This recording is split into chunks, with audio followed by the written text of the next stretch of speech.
out of what the minister just said there. So he gave me the money that was going into the RAM, 50 million this year, 70 next year, and 60 in 13-14. Could he please give me what the federal money is for that, or is the federal money part of the money you just gave me? If it is, break it out, and if it's not, could you tell me how much it is, please?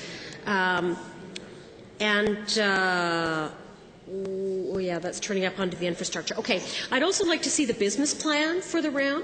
If you have enough information to be able to give me the reasoning you just gave me, there must be a business plan somewhere. So can I get that business plan, please? I'd also like to see the business plan that was submitted to the feds and the City of Calgary on the hub project. And I'd like to know how much the contract was for that went to the Lawson projects. I'm sorry, I may not have that name exactly right. I got Lawson. I'm not sure if I got the second bit exactly correct. Sorry about that.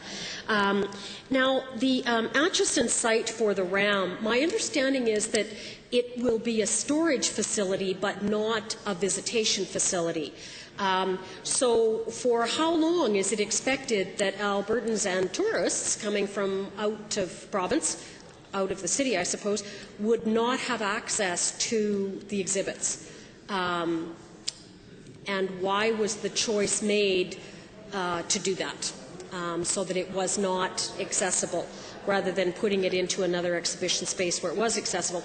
Let me just give you a quick example of that. We had the Edmonton Art Gallery that relocated for the period of 3 years, I guess, that it took to build the new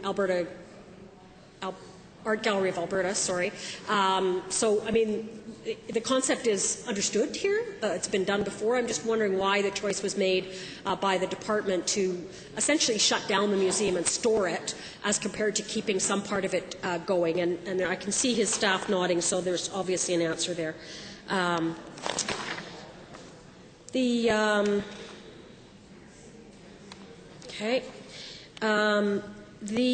contracts. Oh, yeah. The historic sites, Turner Valley Gas Plant, Bitumount, and Green Hill Mine. Can I get an update on that, please? I'd specifically like to know, so I want an update on the status of those sites, one. Two, are there contracts in place between Health, Environment, Departments of Health, Department of Environment, and the Department of Culture on... Well, Turner Valley Gas Plant for sure has had a boatload of problems with pollution, essentially, and whether it was safe for people to go there, and various environmental studies that were done, and then there was questions about whether they were done appropriately, and were they done at the right time of year, and were they done when the water was high or low, and how it affected the wells in the nearby area. And I'm just wondering where we're at with that. And I think Dingman 1 was just shut down, or the... I can see somebody moving over there, so they know what I'm talking about. And I'd like to know what is happening with the restoration of that. Who is the lead out of the 3 departments? Where does the buck stop? And what are the timelines for achieving nirvana, or whatever the acceptable state is? As well, are there any outstanding studies or remediation that needs to happen there?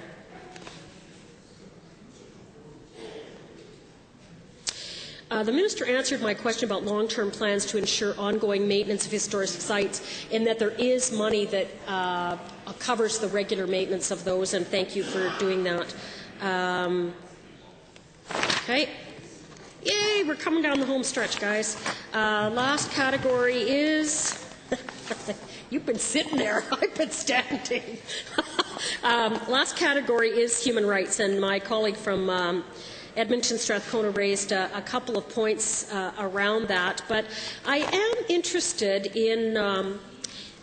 once again, I see that the total program budget has gone down, but the administration costs have gone up as a percentage of the total budget. So the budget for assistance to human rights in 2011-12, is slightly up, but it's still 8% below the figure for 09-10, which was the first cut. That appears in the estimates on page 91. And, yes it does, the minister spoke last year about the changing multicultural complexities in places like Edmonton and Calgary, and that appears in the Hansard for the Committee of, whatever the heck it was, Community Services, I think, on page 260. And I noticed that we've had, including in Calgary last week, another racially motivated demonstration there. We've got hate crimes are reported as up in all Canadian cities in all of the major categories, so that would be race, religion, and sexual orientation. So I'd like to hear the minister's commentary on that. Because we do have less money in that fund to operate around educational opportunities than we did before. And I'm also aware that when I looked on the website around, and thank you for putting stuff on the website now, open data is a great thing. It just takes a whole bunch of load off of you people from having to go and scrounge for information for people like me. The number of complaint files that were opened in 09-10 is up quite a bit from previous years. It's 803 compared to 799 compared to, well, that's not that much, that's 4, compared to 680.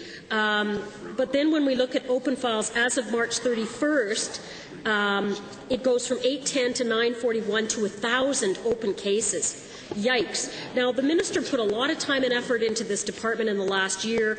What kind of results can he boast to me about how great it's going? And the last point I have to make is a bit of an odd one, but I find it very odd that when I phone people in the minister's department, I get a polite but firm, edging towards curt response from whoever I've called, looking for pretty mundane information. If it was politically tricky, I would phone the minister, because you know how much I like holding him to the hot seat. And I'm always told by the staff, I'm sorry, opposition members are told to phone the minister's office or to write a letter in order to get that information. So you and I just had the oddest go-round where I quickly phoned and asked for some statistics on something, total AFA grants that were given out over a 9-year period or something. It was quick. And at that point, it was not on the website, or I would have got it myself.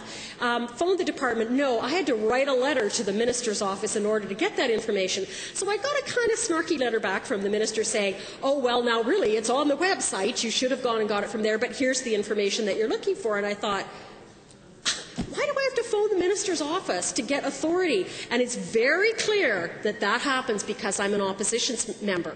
Now, we've had a lot of discussion today about the different treatment between opposition members and government members. At a certain point, this starts to creep into the area of privilege. So I'm interested why there is a policy out there, a hangover perhaps from before the minister's days, that opposition members can't just phone his department and get flat-out information, that we have to write a letter, not phone, write a letter to the minister himself in order to get the information, and some 6 weeks later it'll turn around and come back out to me. I mean, in this day and age of instant turnaround on this kind of thing, this is ridiculous. So I'm interested in what the reasoning is. That,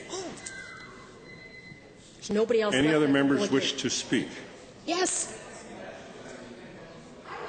The honourable member for Edmonton Centre. Well, thank you so much, Mr. Speaker. And perhaps I'll allow this time to the minister to answer my questions. Thank you. Right. The honourable minister. Well, thank you. First of all, in terms of having access to collection for RAM, we don't know that. There is no business plan that exists right now. We do this in conjunction with the Minister of Infrastructure. So a lot of that work will be done by them in terms of drawings and those types of things. Of course, they share them with us. But and how long, we haven't determined whether or not how long the museum would have to be shut. So we don't know how long the people will not have access to that collection. And I should point out the Atchison site was there for other museums and their collections as well as RAM. Turner Valley, we, and Bichemont, and I've been to them several times, great places. In good times, we thought we were going to be able to move ahead with the interpretive center to coincide with the 100th anniversary of the Turner Valley gas plant, but that's not possible right now. But we have done all the remediation so that the paths there are walkable, that the site is acceptable. We continue to monitor that site through the Ministry of Environment, and they measure that water quality on an ongoing basis. And yes, it's made the papers many times, but the levels are natural, and they, I'm told, are acceptable. And then when we have the financial wherewithal, and hopefully together with industry, we will be able to do something in terms of providing a proper interpretive center there. In terms of human rights, our budget didn't go down. I mean, we upped it a year ago, and we have kept that consistent. I think it's $5.2 million this year. The actual last year was 4.887, so it's a slight increase. Part of what we were doing is we had to get more people in there. We had to have legal representatives for both the commissioner, chief commissioner, and for the director. We had now a full-time commissioner to help with the backlog of cases, and we have some additional part-time commissioners. One of the problems that I was just starting to talk about to the member from Edmonton Strathcona before the buzzer went is that because of our ruling now that says the Human Rights Commission, which has always been a dumping ground for every complaint, 30,000 inquiries come into it, 2,000 are actually have any merit, and we get about 1,000 cases or less that actually go forward. So they are held, if it has to be looked at in another area or another forum, for instance, occupational health and safety, they've got to go through that process before they can come back to the Human Rights Commission. But that file is left as open because it's not resolved, and we just have to find a different mechanism of actually showing that. So we do have less cases, but because of that rule, and we've moved some cases that are actually in other areas being resolved before they come back, it looks like there's actually more. And we'll continue to reduce those cases, and Blair Mason and Philippe Rebel are committed to be able to do so, and we put the resources there to be able to do that. What else would I find? She had this decision members talk about the Minister's Office for Information. Oh, I'm sorry. The Human Rights Educational Fund, there was no reduction in that. It remains the same, and that's important. We have, I think, actual last year 2.175, and this year it's going to be 2.017. So that's a slight reduction, I guess, of $100 and some odd thousand. But we continue to use that because it's very valuable in what we do in terms of trying to combat racism, make people more aware, especially employers, of their responsibility. We are a province where immigration is becoming an increasing factor. We're becoming more diversified, as I had mentioned. And one of the things you'll see going forward in our department is we are realigning some of our programs to make sure that we're able to address the needs of new immigrants, Natives and Métis off a reservation, and youth who aren't at risk. We're trying to do some mitigation as opposed to dealing with the problems after the fact, and that in conjunction with some other departments. And also, I should say that in June, we're happy to be able to host the CASHER, which is the Canadian Association of Human Rights Organizations, and we're very proud of the steps we've made forward. There's much more to do, but I think we're moving well in the right direction. And the last one was with respect to opposition members. I ask that no members contact my staff directly other than my office.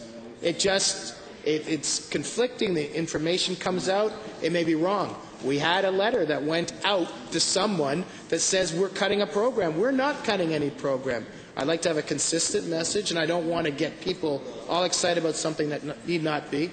And my letter to you, I was told that it was on the website. And if it wasn't there, I apologize for that, and that we shouldn't take that long. But I'll make sure that we respond in our office a lot quicker than that. So please do that through our office, and we'll make sure we get back to you in a timely fashion. Okay.